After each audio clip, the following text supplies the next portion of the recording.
We had Nick here. That's right. Which it'd been quite a while, but we had a nice interview. It's been a good rotation lately. Yeah. I know. I feel like I've been here a lot, though. You know, I feel like I keep sending Alex's seat, and I'm like, you're just gonna take over one of these days. It's gonna be the Michael Earpy show. This is still Alex. In my eyes, in my view, this is still Alex's seat. I much prefer the other one because then I gotta do the opening and the closing. Whereas that seat's always nice. Oh, just that's kind why of relax, I like it. I just sit wait back, for the other relax, person and to enjoy name all the sponsors, exactly lead the show.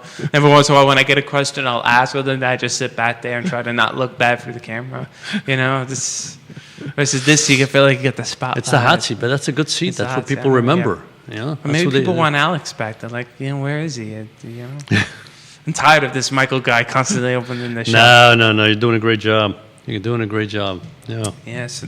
And then maybe today we can also, before we kind of get started, we'll give everyone a quick update on the Earpy Garden.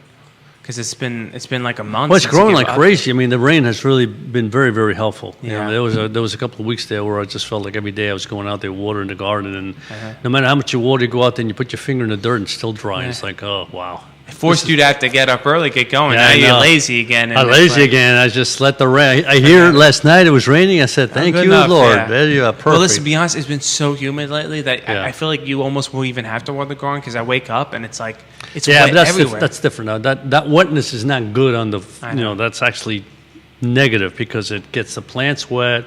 That's when the mold begins to grow. Mm-hmm. So it's really the dirt that's got to get wet. And so when it rains, there's nothing like it. Yeah. Mm-hmm. But this is the time of year where all you see is kind of green and everything growing. Yes. I mean, you're already getting tons of zucchinis. The zucchinis are coming out like crazy. Tomatoes are coming in, especially the little ones that they're all ready to really, roll. Rock and roll. Yeah, exactly. How's the bug situation? Yeah, they're there.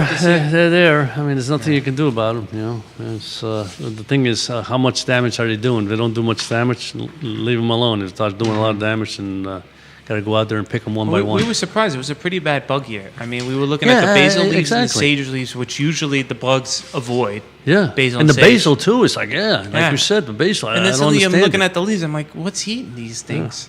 I mean, it's a new bug.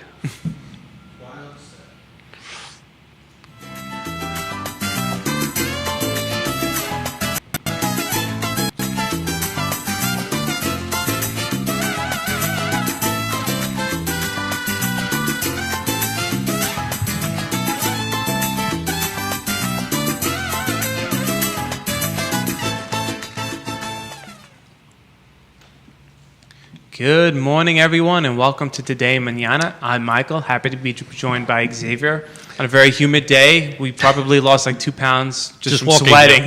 Just walk from the garage to here, but we made it in one piece, so that's all that matters. Yeah. We got a great show lined up for you today. We're going to be joined shortly by Matthias. Matthias Young from Matthias Young Realty. As always, we are happy to be presented by Emergent Financial Services, powered by our wonderful sponsors, Matthias, Charlottesville Opera, and FABA. I know there was something I wanted to mention. Oh, yes. I actually was very lucky to go see Pirates on Friday. Pirates, yeah, exactly. Yes, and it was wonderful. It was an excellent show. They you got to see both the Pirates and Carmen, right? Yes, you came with me to see Carmen. I saw Carmen. Yes, which was excellent, and then Pirates was fantastic. It was really a lot of fun. People came with their kids. Some of the performances were really good because I'd never heard Pirates before, and there were some songs that was like really tough, like Major General, like that song. I realized it's like how fast the singer has to sing that, and it's constant. It's like a 5-6 minute song, and it's like he's going and going and going and That's going. by Gilbert and Sullivan, right? Yes. Yeah. Okay. And it was fantastic, and the sets was one of the best that they ever had. I mean, of course, everyone was dressed as a pirate, but they also had like these great decorations that really kind of made you feel like they were on like a pirate beach. or something exactly. Like that. So they did a really fantastic job. Well, that's wonderful. That's wonderful. Yeah, I didn't get to see that one, but I saw Carmen. And, you were busy babysitting. Exactly, what happened. Babysitting. That's right. Yeah. You got the a lot going on in the Earpy family, and a lot going on in Matthias' family. I know. Matthias has got some great news. Maybe we haven't seen Matthias since June. It's been a long time since we've been Matthias. Maybe we should just kind of like. Yeah, go right to him. He's here. He's anxious to get going. We might as well invite him. He's here, right? I mean, I know he's standing there waiting to be invited. But we're happy to be joined now officially with Matthias. Matthias, thank you so much for coming on. I was wondering when I'm allowed to talk. Yeah. I mean, you can talk anytime. That's fine, you know. You won't be on camera, though, until you get introduced, you know. That's sort of like the calling. The voice from the off. Exactly. Voice of God coming Good through. morning. Well, good morning to you.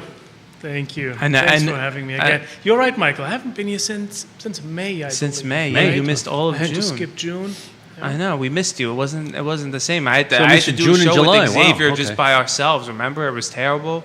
Just you I and mean, me. it's terrible. It wasn't terrible. You know, and people are probably bored. They're like, "Where's Matthias?" Yeah, I get promised Matthias Well, once a that's month. I'm different. missing that. That The might be Matthias because- fans were disappointed. You know, well, Monica. I know Monica's probably watching from Montana. She always watches when That's Matthias right, when is on. I Matthias hope is so. Guten Morgen, Monika. Yeah, I'm sure she's watching. She always does. You know, but I know you have some wonderful family news. You kind of wanted to share. We were just talking about grandkids and little babies, and Yeah, when you talk about little kids, I have something to share as well. Yeah, my daughter started walking yesterday. Finally. congrats. And, That's fantastic, though. Mm-hmm. I know it's a You- blessing, and at yeah, the same time, they, yeah. you know, It's all of a it's sudden cute when like- they're walking, and then it becomes a little less cute when they start running, because then it's like, you know, they're running to get this, running to get, no, don't touch that, no, don't put that in your mouth, don't. Yeah. Yeah, I'm excited about it, and my wife has mixed feelings Mixed because feelings. she's the one at home, At home, yeah. Right. chasing her, right? And you have a better chance catching up if she's just crawling like a bug, which she used to. Well, she's still probably doing it right now. We had to constantly push her to try to walk, and yesterday, all of a sudden. So did she get up by herself? Is that what happened, or? No. you to lifted be her? fair, I encouraged her again, Okay. and like I usually do after work, Right. You know, and there's one room where we have a big carpet Okay. where the fall is not that hard. I encourage her to walk towards me, and usually she gets excited about standing and then falls on her bottom and crawls towards me. Yesterday she just walked. Yeah. There she was, and that was an exciting moment. Did she No, get really sure. excited when she kind of completed? Yes. I bet. Always, we try to, applaud when something significant happens, and so we clapped, and she just sat full of joy on the floor, clapping in her hands, applauding. So it was a Yeah. happy, emotional moment. Yeah. Very nice. And so that's- lots of family updates. We have a second daughter on the way, Wow, congratulations. due in October. Wow, so that's going to be, I mean, that's a lot of chasing, and Natalie will have a little one, you know, in the oven there. So chasing May is going to be a little harder than what we want it to be. Will be a funny image for sure. Yeah. You're going to be surrounded by women now, Matthias. Surrounded by women. Surrounded by women. I don't know if that means we should try or not try for a third. Let's talk about it next year. Exactly. Okay? No, but happy to be back, Great to have you back. to be sitting here Yeah. with you two. And Alex. Oh, I just realized Alex is not here. I Where's know. No, Alex? yeah, it's Michael today. Yeah. It's, yeah. I thought you looked Nice different. Nice yeah? to meet you. No, I Yeah, mean Alex- Alex has been busy with his own little one, you know, Yeah, lately. So you know, Yeah, we got two little ones also. Yeah, Yes. Alex has one, Nicholas has Nicholas one. has so- one. So yeah, that keeps him busy too. Yeah, Yeah. it's right now they still haven't entered the talking phase, but they get very close.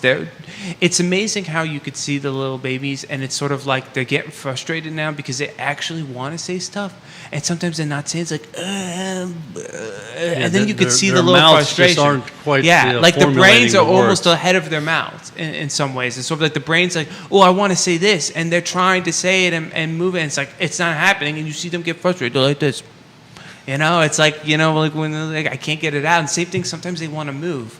Like I've seen like Pasquale and Maria, it's like they're trying to grab something, they're trying to move, but their body's just kind of not moving the way they want. And then they get frustrated. It's like, I can't move, you know? It's like Xavier was trying to get up in the morning early to water the plants. It's like, he's like this, get up. I don't think it's quite the same. Oh, okay, All you know. right. But then I gotta get the pulley and I gotta wheel you up, you know? Oh boy. Oh, Yeah, boy. but listen, we could spend the whole show probably talking about babies. Oh, you know. sure. Yeah. It's, They're a lot of fun. It's I mean, it's an it's a addictive blessing subject. to have. Yeah. Blessing. You know. Well, maybe that's a good topic for an entire show, right? Talk about babies. Different babies. Baby talk. Yeah. Yeah, but then eventually I'm gonna run out. I got no babies, you know. At the moment. Yeah, you're a good uncle though. They love their Well, Uncle Michael. yeah. That's well, your advantage, Michael. You get to observe what's happening in your family with your brothers, you know, and you just learn, learn from their mistakes. Yeah, I got to make sure I Exactly. learn not how to change a diaper. and then you're fully Because prepared. but then all I see is my brother's running to go change diapers. I'm like, oh man, I can't learn how to change a diaper. I gotta be ignorant. I'm like, oh no, I change a diaper. Sorry, honey, you gotta be change a like diaper. Raymond, right? Raymond. Exactly. Remember that show, Raymond? Everybody Loves Raymond? Yeah, Everybody Loves Raymond. It's like, you just make sure you don't know how to do anything, and you don't have to do anything. Yeah. Not sure it works in reality that way, but anyway, you can try. Yeah, I don't know. Yeah, it's a great idea in theory, but I think when it comes to practice, it's not gonna fly. It's not gonna fly. Whatever wife you're gonna marry, be like, I don't know how to change a diaper. It's like, oh no, you're gonna learn very fast. You're gonna learn on the fly if you have to, or you are gonna learn how to change a diaper. Oh boy. You Now know? I have a question for you two, and I know I'm not supposed to ask questions. It's the other You way can ask around. questions. Yeah, No, well, I don't No. trust Matthias I'm a rebel when he today. asks questions because one time we were doing the show just after News and he on the fly asked me a New Year's resolution question, and I hate You on New the Year's spot. resolutions right on the spot, and I hate New Year's resolutions. and you still remember it today. I still remember it today. No, you know, in my job as a realtor, the expectation is that I'm up to speed with headlines relating to the national economy and how it applies to our local market, and frankly, that's what we talk about every day, whether with our clients or among peers, and so you two working as financial advisors, what do you make of the headlines, first of all, and what they say about our economy? Because my observation is often that one day you have fantastic news, or you perceive them as fantastic news, and then the next day you read something that completely contradicts it. And I think that kind of mirrors what we're experiencing right now with the government, not to get into politics, but you have a lot of conflicting news. It goes up and down in the news cycle. And what do you make of it, you working in finance? What's your analysis of right now, this week? Well, that's actually a great question. And what I always tell people is that we live in an environment now, especially that we have phones, right? And the amount of information we get on these phones is just nonstop, right? And what I tell, especially when I tell clients, is that to me that's just noise, right? So in other words, the noise around us is overwhelming, right? Mm-hmm. So you can't be just paying attention to the noise. You have to really focus on, and this is exactly what you do, right, with your clients. You have to focus on what it is that your clients' goals are, right? I mean, what are you trying to achieve for every single one of your clients, right? Mm-hmm. And if you can focus on that, right, and don't let that noise bother you, then you can do the job you're supposed to do, right? Because let's be honest, I mean, are we invested in the markets? Well, of course. And so are we invested most of the time long term? Most likely, right? Because most people are looking either to retire at a particular age, or they've come to retirement, and so now they're looking for specific cash flows. So how you construct that portfolio is important, right?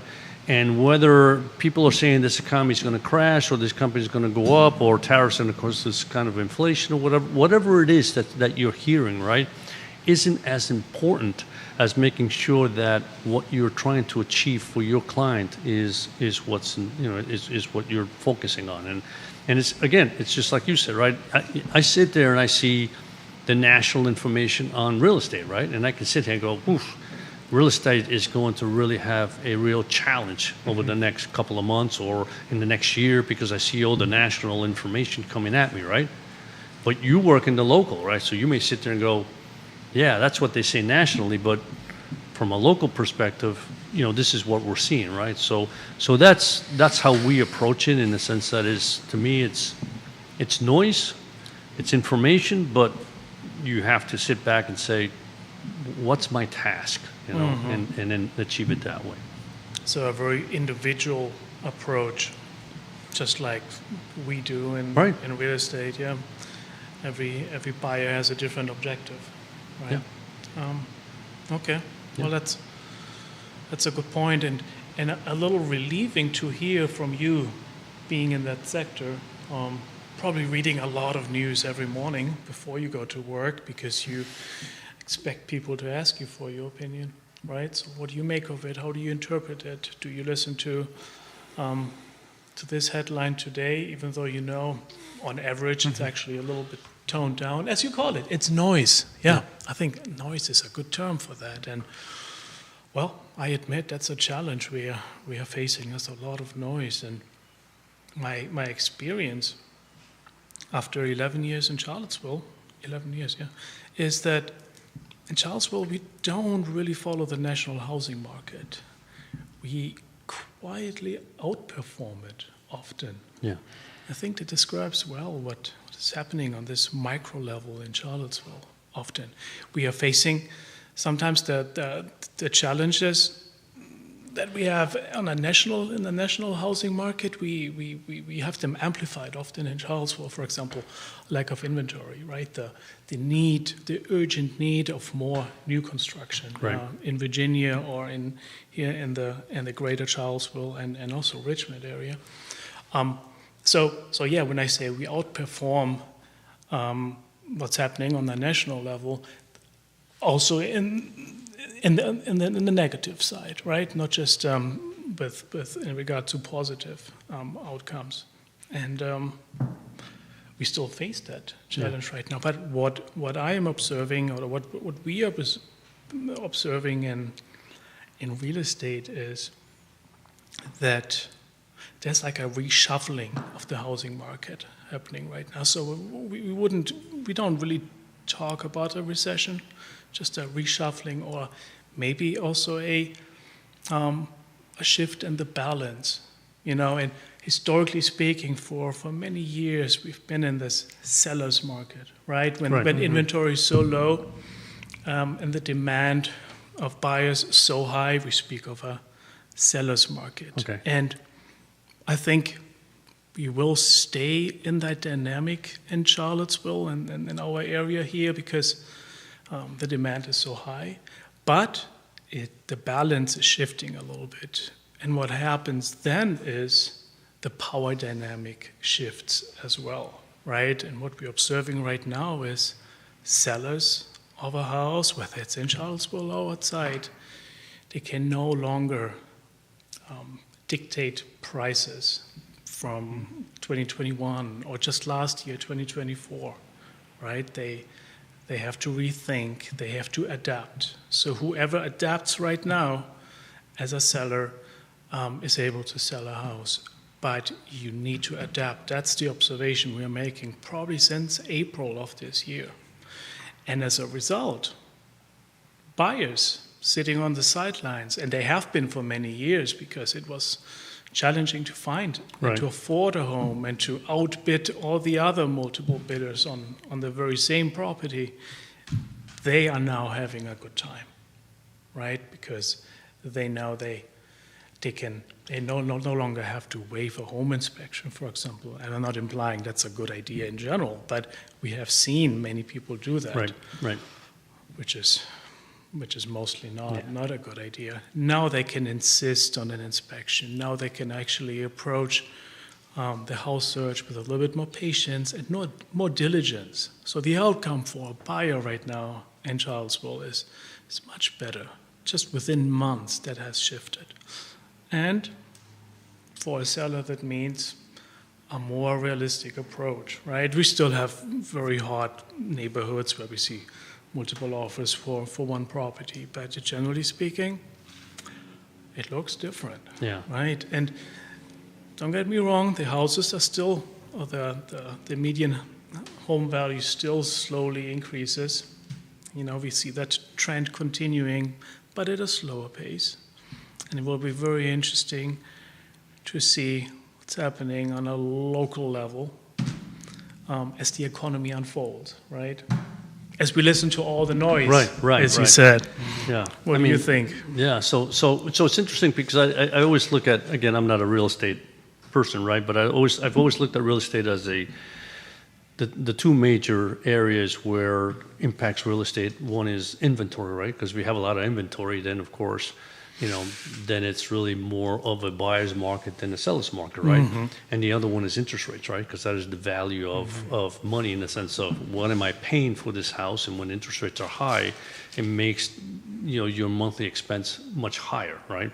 And so interest rates are the only thing that, obviously, from a national point of view, everybody's paying the same interest rate, right? It's not like Charlottesville pays less of an interest rate than right. Somewhere north or whatever, right? So from that perspective, that's a constant, right? That everybody goes through that. But the other one is truly, as you mentioned, is a function of locality. And some places there may be much more supply than there is in Charlottesville. But it's a good point. In other words, what you're saying is the shift is not so much that there is now an overwhelming availability of property, but rather that the market is such that is not, for every house that's for sale, there aren't 10 buyers. There may be 2 or 3 buyers, right? Mm-hmm. And so there's a sense that I no longer really have to kind of rush in, and if somebody's asking for $500,000, and I'm just making these numbers up, of course,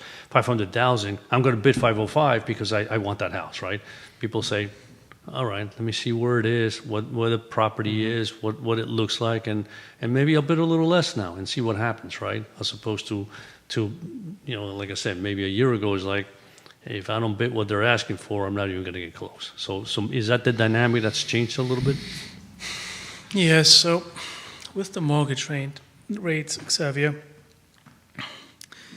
I feel like we have all been waiting for many years now for the rates to come down, right? And when I say we, I mean collectively, as a nation who's interested in buying their next home, right? We've been waiting for the rates to come down, and it hasn't happened, even though the predictions were more optimistic than the reality looks like now. And so I often wonder how many people are just not paying attention anymore because they have given up on a short-term drop of rates. Sure, long-term, we all know it is heading that direction, but if you're looking for a house in the next 6 to 12 months, you might not be looking at the interest rates as much anymore, right? And so but it comes more down to what quality of life can you afford in the area as opposed to what will be the exact rate. And that's a problem that we don't often talk about. What does it mean in terms of household income that you need to buy a home in the Charlottesville area, in the Richmond area, or anywhere in Virginia? It is a challenge. I looked at the numbers for what is required for a household. For a median-priced home in our area, you require a household income of $125,000. And then I wondered, well, what is the median income for a household in Virginia?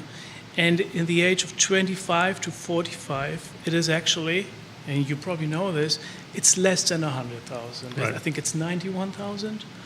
So what does that mean? The average age goes up. I mean, sometimes we hear those jokes about the 35-year-old living in his parents' basement, right?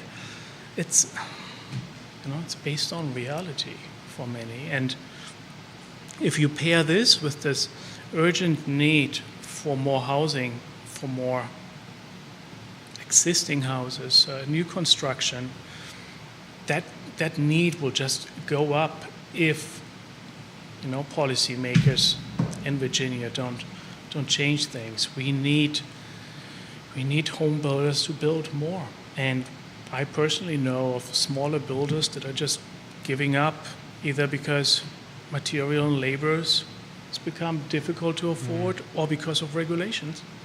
And that's not helping to get in that direction of creating more housing, right? Interesting you say that. So, I mean, that was one of the questions I was going to have for you. In other words, obviously, inventory can come from two places, right? One is people willing to sell their homes, right?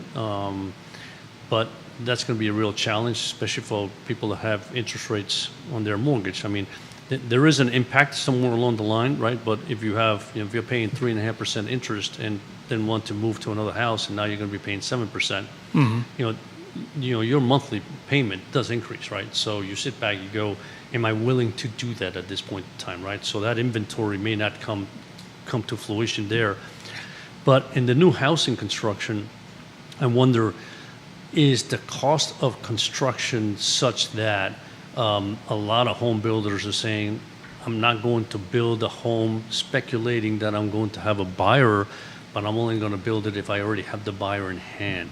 Is that happening? Well, it depends on the scale that you're operating on, right? And we have regional or national builders that are not concerned that much on the individual buyer being in line already. But custom home builders, and sure, is this really a conversation about custom home builders? Probably not. But to answer your question, it depends on how big the operation is, right? But generally speaking, as a builder, you're not worried about finding a buyer for your home, no matter the price category. And what I'm saying applies to our area, of course, right? Because there's already enough demand that you're going to be able to sell those homes.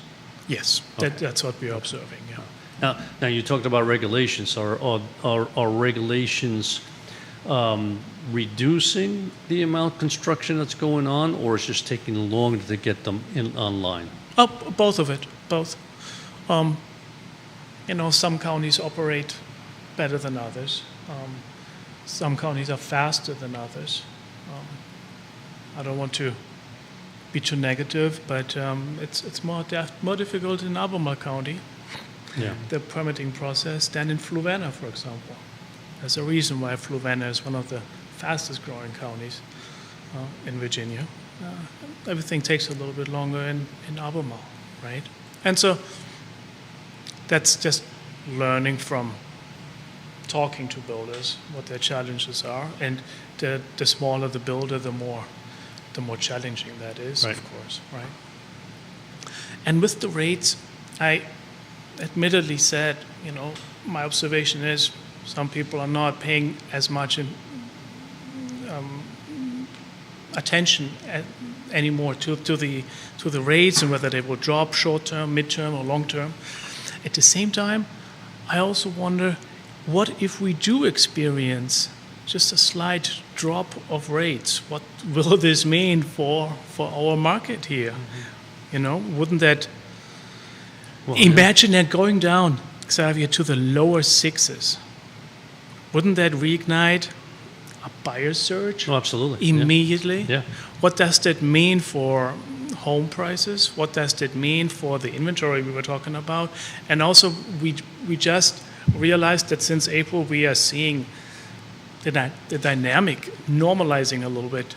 That will be gone immediately. Yeah. Mm-hmm. And so are we really looking forward to that? Because are the circumstances such that we can cater to those buyers, right? Yeah. So it's finding the balance. Yeah. Oh.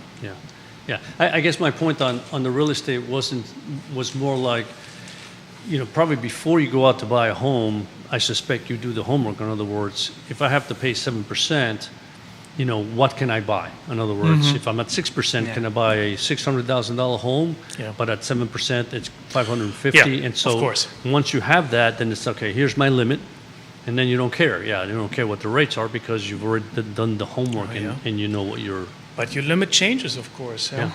The higher the rates does, right? You go out there and say, "That's the one I like." Well, that's 600. Oh boy. And so, Matthias, I have a question. What type of buyers right now are the ones that are in the market right now? Because you mentioned like younger people wouldn't be out in the market right now because still living with your parents, for example, or in a different situation with interest rates so high, they might not be looking for a house. So who right now is kind of like in the buyer's market? Well, I think buyers in Charlottesville and many that I'm working with, they're buying right now and not waiting. They are buying right now because they either start a job here because they are relocating their family here, or because they, life circumstances, life decisions just force them into a new housing situation, downsizing, or, for example, in our case, at some point we're looking at a bigger house because of the babies. Right? And so those that are just, more basing that big decision on lifestyle changes, for example, they are probably sitting more at the sidelines right now. We also have, and we need to talk about it, we also have people that saw a dip in their retirement accounts because of the implications of the trade wars and so on, what's happening since earlier this year. And so those that are affected are probably not urgently looking to buy a home right now. That has an impact. Does that answer your question? So the motivation is slightly different now. It has an impact on whether we will see a surge or not, right? So I guess, and maybe just follow up on Michael's question, if you're a single person that is still, let's say, living at home, the incentive to buy a house may not be there as much as a couple that is, married and looking to grow a family, or a couple that already has a family, a couple of young ones saying we need a bigger home, or in the case of, older folks that saying, hey, this house is now too big for us, we need to downsize. Would that be the case? Yes, it goes back to the individual situation of that buyer, whether it's an individual or a family. What are their needs right now, and how urgently is it? It goes back to what I'm observing about people relocating to the area. Sure, they're going to buy a house, right? They also didn't have the chance to sit on the sidelines and watch the local housing market for a while. They're just seeing what the status quo is, and they react, right? And so, those that are priced out of, or that are struggling to afford a home in our area, they're not necessarily making a move now either, right? Okay. Do you see, I'm sorry, you want to finish your thought? No. Okay.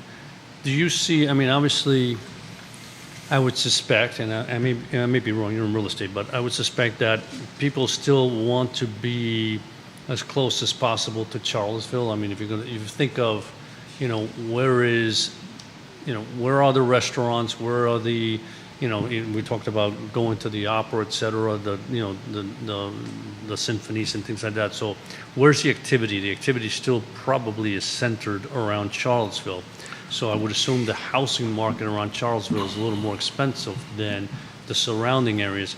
Are you seeing that expand and moving outward, where people's like, I'm willing to live, 30, 40 minutes away if that pricing is a little more beneficial to me? Is that happening? And what's that expand of mileage that people are willing to live away from Charlottesville? Yeah, absolutely. And that's a very good point, because we just talked about the necessary median household income for a home in Charlottesville at the prices we're looking at here, and so that household income needs to be higher than necessary in Nelson County or in Fluvanna County. Okay. And so what's happening is we have more and more people just realizing they can't afford Albemarle County or Charlottesville, and they're looking in surrounding markets.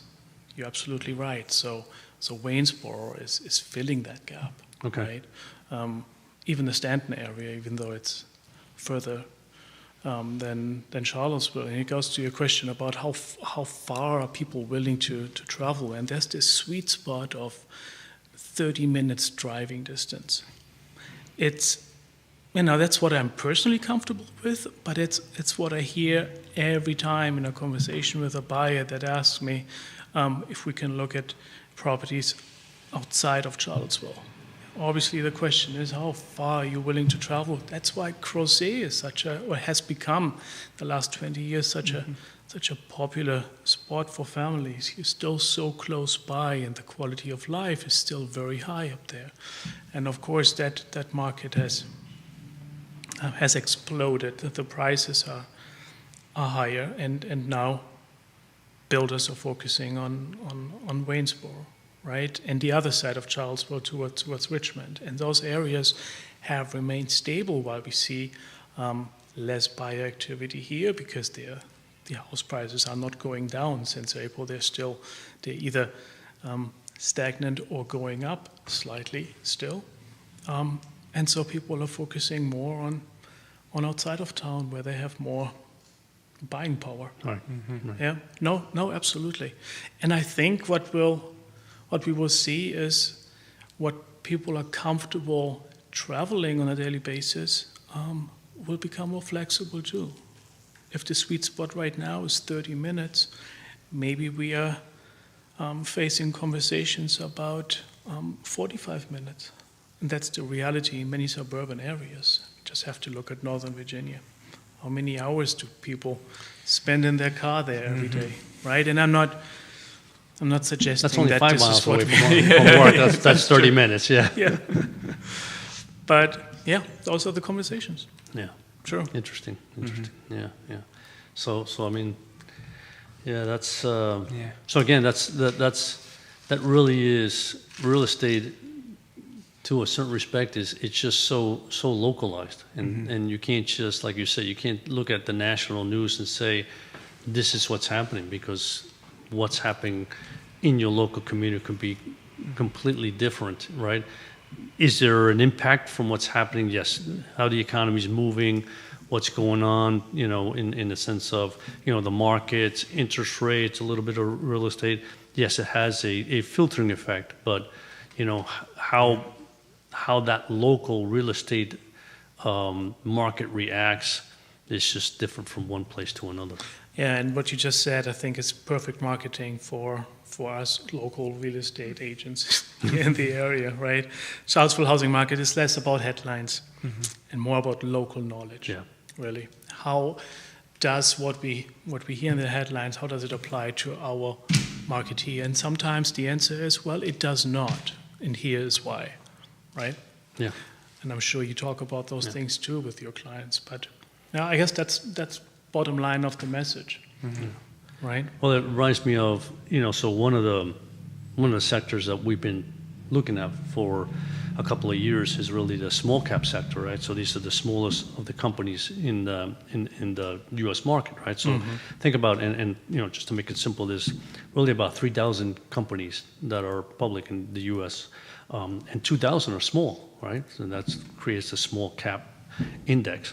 And that small cap index, there was a time, and I think it's 2001 to 2004, I mean, that thing was just like going through the roof as far as value was concerned, right? In other words, it just kept going up and up. But for the last 15 years or so, it has underperformed value stocks and growth stocks, right? In particular, growth stocks because of NVIDIA and Tesla and Microsoft, et cetera, right?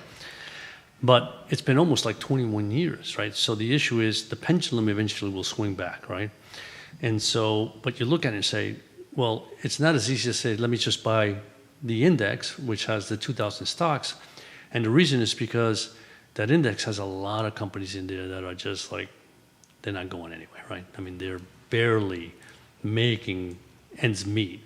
So that's an area where you say, instead of just, it's the national version, right?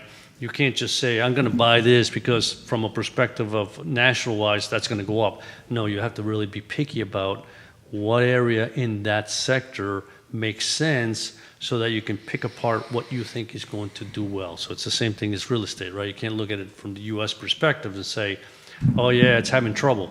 Well, no, because maybe this area in Washington is doing well, maybe this area in Florida is doing well, maybe this area in Virginia is doing well. So there are areas where it just doesn't follow the trend of the global market, if you want to call it that. That's absolutely right. I was working with a family that moved here from California, and they came with those set expectations, also in regard to outcome in 1 year or in 2 years. If the circumstances change and they have to sell, they immediately had numbers in mind, what they can expect to generate in terms of profit based on equity in 1 year or 2 year. And those numbers were just not correct. They were California numbers. They were not Charlesville numbers. And so it made me wonder, you can't make predictions based on what you gather from one area in the country and apply it to here. Right. It's more nuanced than that, yeah. Exactly, yeah. True. One partner wisdom thought I'll leave is Yogi Bear once had a famous quote saying, predictions are very difficult to make, especially when they're about the future. Who said that? Yogi Bear. He was a okay. Yankees catcher, yeah. He was famous for his little quips and stuff he used like to that. say a nickel ain't worth a dime anymore. Yeah, exactly. I like that one a lot too. Yeah. But Matthias, it's always wonderful having you on and sharing everything, your life. I know you got another edition on the way, so that's always fantastic, giving us a little insight into the local Charlottesville Realty's situation. So it's always great kind of getting your wisdom and your thoughts and coming on and sharing it with us. Well, I'm just thankful to be allowed on the show once a month. Talk to you guys. It's fun having you because It you know is. what it is. It is again. It's as you said, right? I mean, obviously, in the financial world, we look at the specifics, right, in more detail. But in the other areas where we don't, we just don't, pay as much attention. We just kind of look at the national information and say, okay, so real estate is suffering. So maybe from a REIT perspective, do we buy REITs? Do we not buy REITs? Is this area going to do well? Right. So it's nice to hear from somebody that's local, because we can sit back and say, you also have to be cognizant of the fact that, real estate is just like in our markets. Just because there's 3,000 securities, that doesn't mean they're all going to go up at the same time. Some go up, some go down. So you have to think about what is it that you think is going to happen, or what is happening in certain areas, so that when you begin to, invest in certain sectors, at least you are doing an informed investment as opposed to, nationally, this is what should happen. Yeah, no, and that's what I mean with I'm thankful. I think the pitch is worthwhile. Talk to someone local, right? Get local knowledge, consultation in an era where you can go on certain websites, won't say the name, and sell your home there, or even purchase a home, right? That number is still small, but I think it's growing. Yeah. And so in that era, I will not tire to repeat my pitch. Talk to someone local, whether it's me or anyone here that has the local knowledge. Yeah. And I guess that's what I mean with my pitch. Yeah. But also, I'm always happy to be here and to brag about my baby. Maybe Well, soon. baby, soon, yes. So when is Natalie due? In October. October. Okay. So I think second week of October. Okay.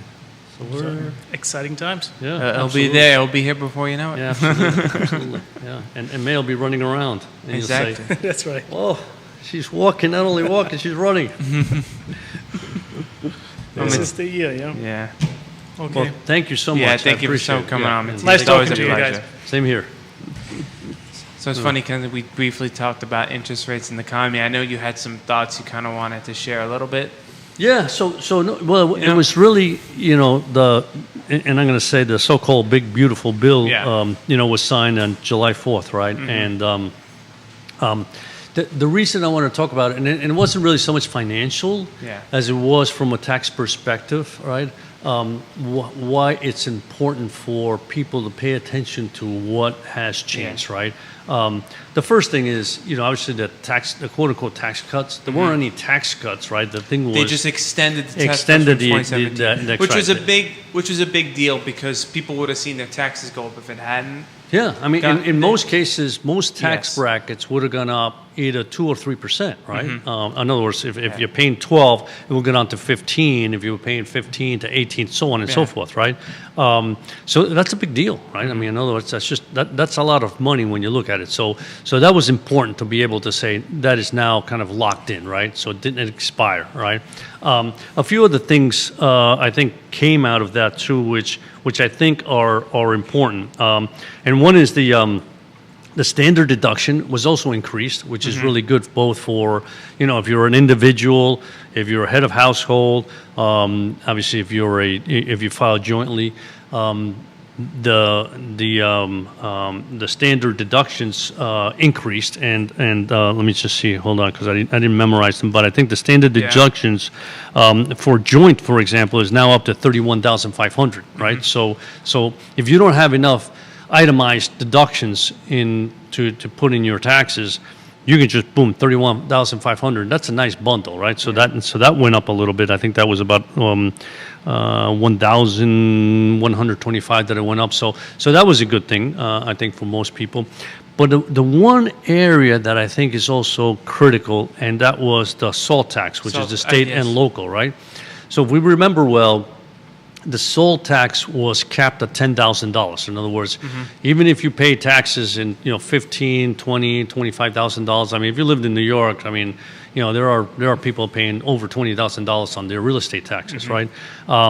You can only put down $10,000. So in the end, they looked at it as like, I can't even itemize enough in order to take advantage of the fact that I'm paying all these taxes. So they went with the standard deductions, right? Now that has changed to $40,000, right? That's huge. Yes, Which is for the next 5 years, starting 2025. Yeah, exactly. So that's important, right? Because before you take a look at before you do your taxes for next year. So in other words, this already impacts 2025. Meaning when you go do your taxes in 2026, you can now take a look at it and say, wait a minute. I pay more than $10,000 in real estate taxes. So should I be itemizing this year, right? Do I have mortgage interest? Do I have, the state and local tax? Do I have medical expenses? So all that you can now put into the itemized list and see whether or not, your total is greater than the standard deduction. So it's something that I want people to think about before they go to even their tax consultant, or make sure they talk to the tax consultant and say, hey, are we better off itemizing this year? So I only say this now is because I want you to think about it, because, unfortunately, how taxes are. You don't think about it throughout the year, and then all of a sudden, it's February, March, it's like, I got to prepare for taxes. And, you didn't think about it, right? So start thinking about all the things that you can itemize, right? And keep good records so that when the time comes, you can take a look at it and say, hey, this is a year where itemizing will save me on taxes, which it didn't in the past. So that's important. The other one that I think is very good if you're a senior citizen, right, you're 65 years and over, is the $6,000 extra, right? So the concept of, no taxes on Social Security, right? It's not like they just pulled that away. What they said was, we're going to give you, because you're a senior citizen, as long as you don't make I think as a joint, if you're not making more than $150,000 a year, right, you can add another $6,000 to that standard deduction, right? So in most cases, I would say senior citizens are probably not itemizing in their deductions, right? So you're using the standard deduction. So let's say you're a joint, you're a couple, and you're not making more than $150,000. That $31,500. You add $6,000 to that, so now that's $37,500.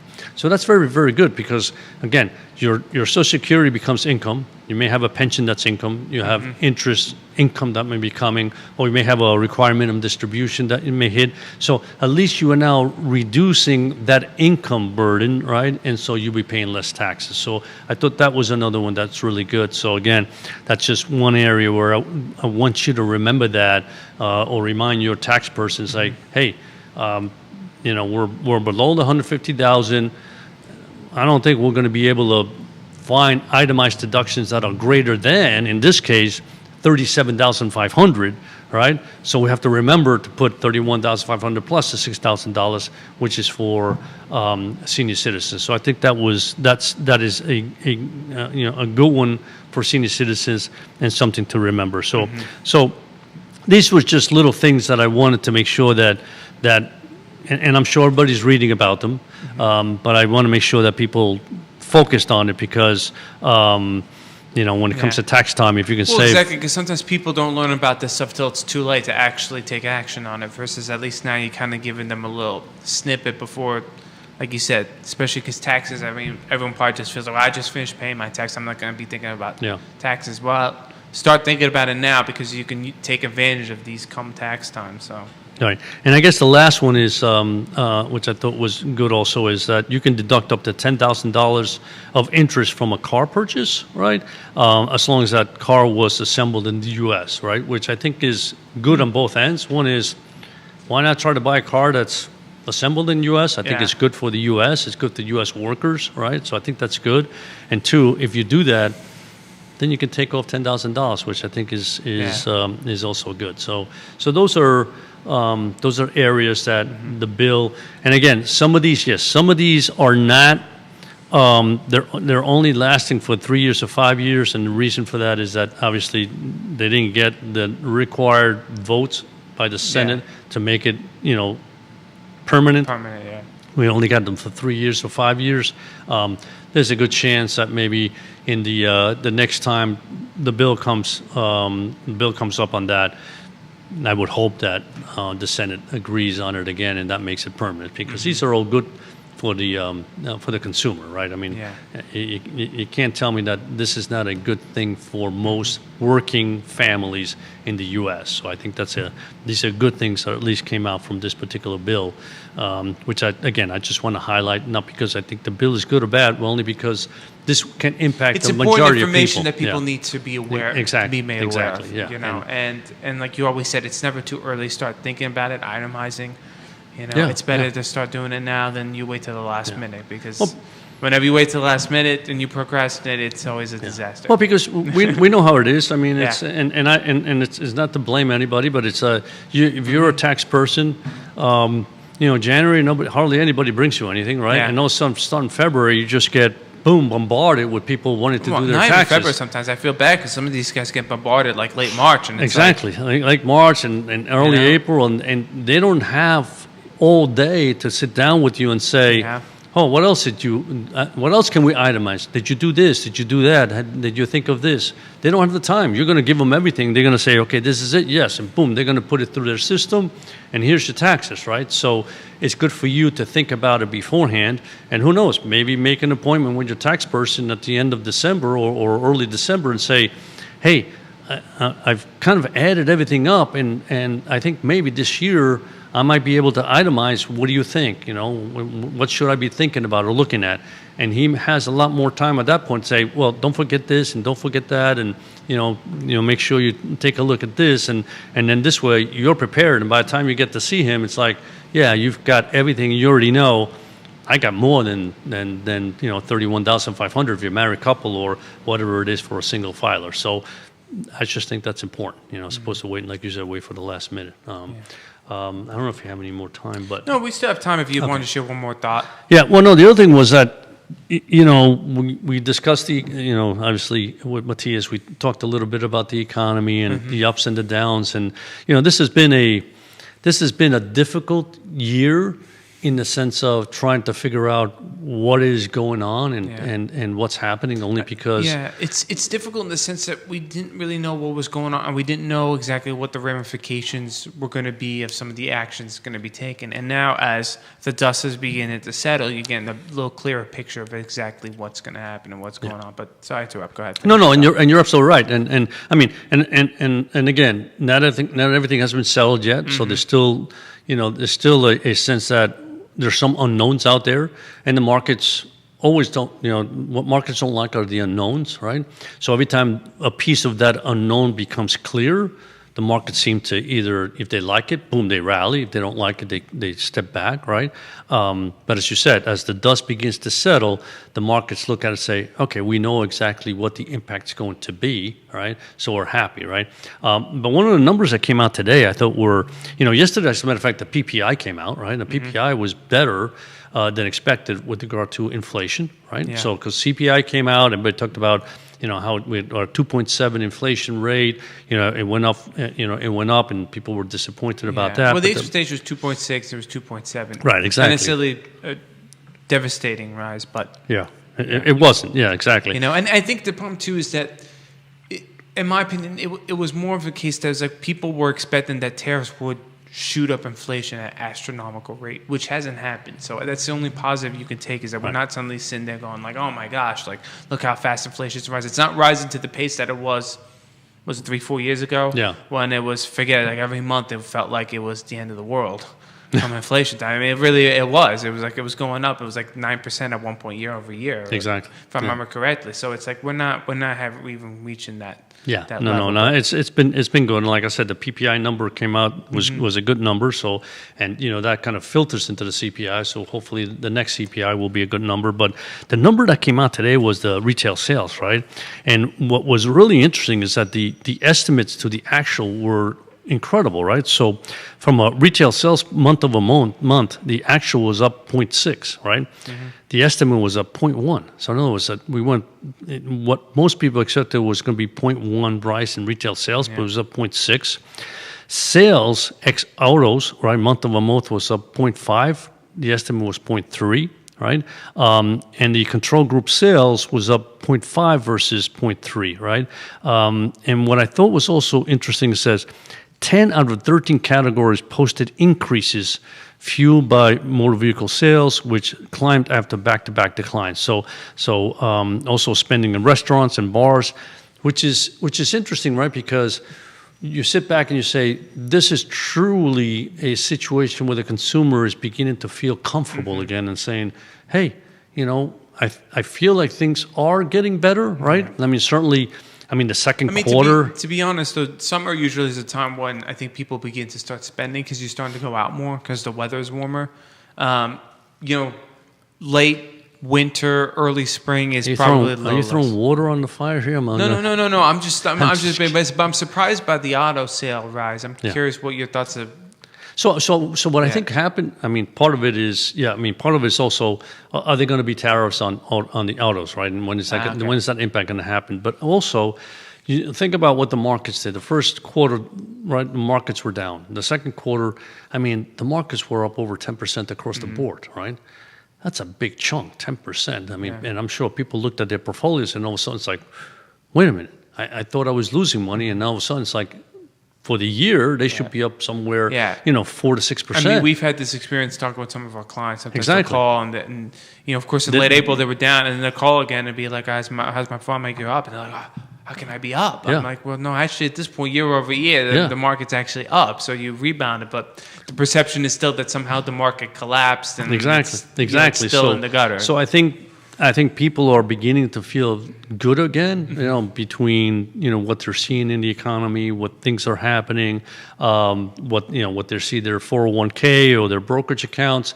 They see that they've got an increase, and so I think just seeing that make people feel, like you said, it is the summer months, and it's like, hey, you know what? This is the time to go out and enjoy life a little bit. So I was very surprised, but I was very happy to see retail sales be as strong as it is. So I think overall, that's good news. But again, it was just more, making sure that people are aware that there are some changes that will impact them from a tax perspective. I think overall there are good changes, and so try to take advantage of it. I remember I was reading something. I thought it was, let me see if I can remember. With regard to loopholes, they said when somebody else takes advantage of a tax reform, right? They call it a loophole. When you take advantage of it, it's called tax reform, right? So there are there are opportunities out there tax wise that you should really think about, look at, and make sure you sit down with your tax person and say, let's make sure we take advantage of what I can in order to reduce my tax liability. And it's not like you're hiding taxes; you're just making sure you use the appropriate tools that they've given you to reduce those tax burden. Funny how you mentioned that little perspective thing, because it reminds me, it's very similar to a famous quote Mel Brooks used to use. He goes, comedy is when you break your finger, tragedy is when I break mine. Which is very funny, too, because it's like if someone uses a loophole in the tax, you're like, what a tax cheat, is that not fair? And then when you use it, it's like, oh, no, I was being smart, you know what I'm saying? It's exactly. Like, it's always the same thing, it's like in baseball when there was the whole thing with the torpedo bats, remember? It's like, oh, no, they're cheating, you can't use that bat. But then once you find out your guy on your team was using, well, that's okay, it's like, he's taking advantage of the little loophole that you could allows us to do that, so it's always about perspective. But thanks, Pops, for being on with me. It's always a pleasure. This was fun. I'm glad we have Matthias on because it really gives us perspective. Yeah. But glad to catch up with him. It's always great having him on. Always great having you here. Thank you. Forgot your little spiel at the beginning. What do people got to do after the show ends? They got to share and like. And subscribe. There you go. You got it. Perfect. I forgot Didn't miss one. Yeah, exactly. The little subscribe. Yeah. Subscribe right here. There you go. The button. But it's always our pleasure being presented by our sponsors, Emergent Financial Services, Matisse Young Realty, Charlottesville Opera. Always a pleasure being here in the I Love CVille studio.